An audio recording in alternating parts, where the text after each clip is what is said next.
Hello everybody, this is Mario Rodonez. We're going to be going over the Appendicular skeleton versus a Pacific's Bio 235 class. So we're going to start off with the pectoral girdle. We have the clavicle right here, and on this end we have the acromial end, and on this end we have the sternal end.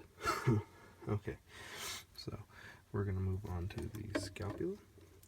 Over here we have the coracoid process. And let's see, over here we have the subscapular fossa. We have the glenoid cavity, which sits right up in here. We have the spine, which is right here, and the acromen, which is right here. Let's see, the supraspinous fossa is going to be located right here, and the infraspinous fossa is going to be located right here, and the sternoclavicular joint is going to be right here, and the acromioclavicular joint will be located up in here. Give me 1 second. Okay, so for now we're going to be going on to the arm. We'll be heading to the humerus, which is this bone right here. We have the humeral head, which is right here. We have the greater tuberosity located right here, and the lesser tuberosity located right here. And the deltoid tuberosity, which is located right here. Let's see, we're going to be looking for the medial epicondyle, which is right here. The lateral epicondyle, which is on this side. And the coracoid process, which is right here.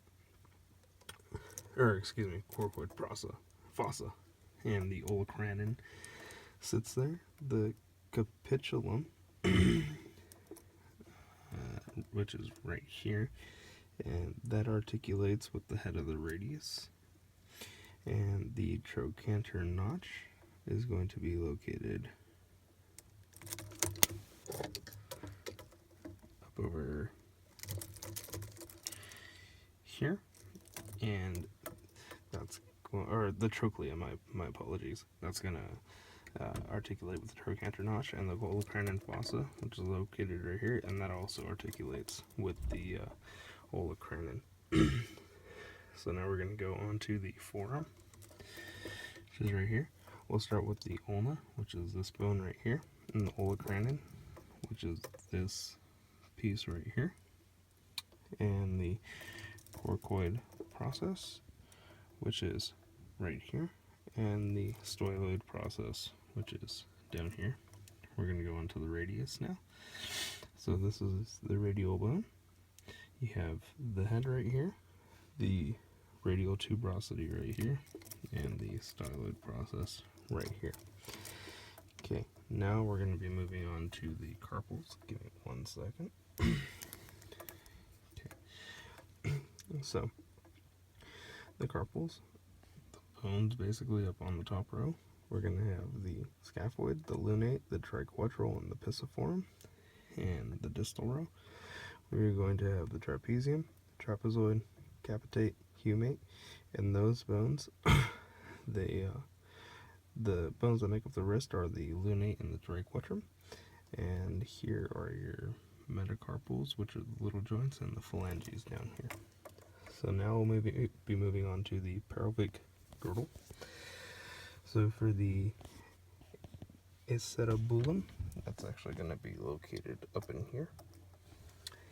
The pubic symphysis is going to be right here. The obituator foramen is going to be this hole right there. The iliac crest is right here.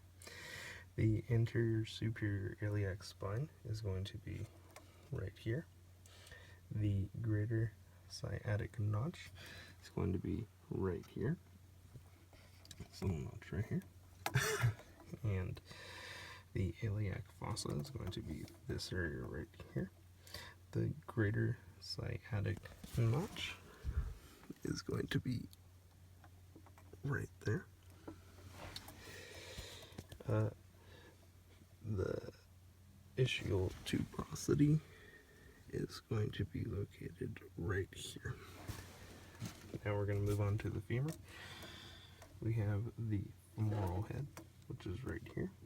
We have the greater trochanter right here, and the lesser trochanter right there. The adductor tubercle, which is right there as well, and the medial epicondyle, it's located right there. The lateral epicondyle, located on that side, and the medial and lateral condyles are actually right here and right there, and this right here is the patella. So now we'll be moving on to the tibia.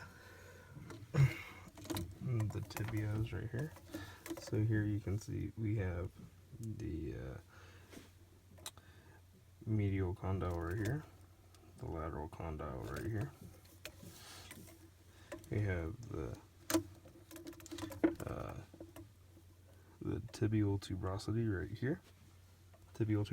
here, and the medial mealis, which is right here, and the proximal and distal tibofibular joints, which would be the joint connecting to the femur and the joint connecting to the talus.